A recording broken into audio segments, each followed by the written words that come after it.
Mampukah Sabah menewaskan gergasi Liga Malaysia?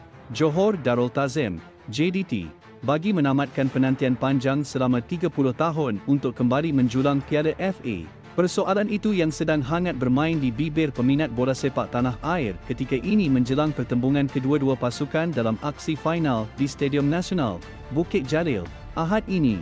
Sabah menamatkan penantian selama 27 tahun untuk melangkah ke final Piala FA musim ini selepas kali terakhir berada di pentas akhir kejohanan itu pada 1998.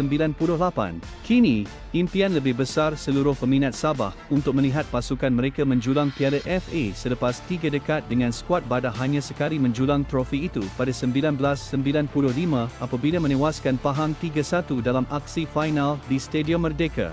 Namun, tugas skuad kendalian Jean Paul de Marigny bukan mudah kerana mereka perlu berdepan halangan terbesar daripada JDT yang juga juara 4 kali.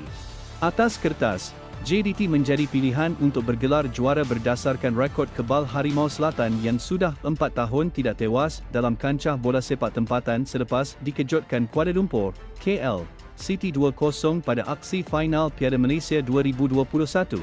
Kita tak nafikan yang JDT sudah tentu pasukan pilihan dan kita tahu mereka mempunyai barisan pemain berkualiti yang ramai dan skuad terbaik, bukan saja dalam Liga Malaysia tetapi juga di pentas pertandingan Konfederasi Bola Sepak Asia, AFC. Kita harus realistik, sudah pasti dengan pelbagai rekod yang mereka ada pasti akan memberi mereka lebih keyakinan. Namun, perlawanan final ini adalah sekali sahaja. Jadi mereka juga tidak akan mengambil mudah dengan apa yang akan berlaku pada perlawanan akhir nanti, kata bekas jurulatih Sabah FC Dato' Ong Kiem Swee. Sekian, itu sahaja ulasan untuk video kali ini.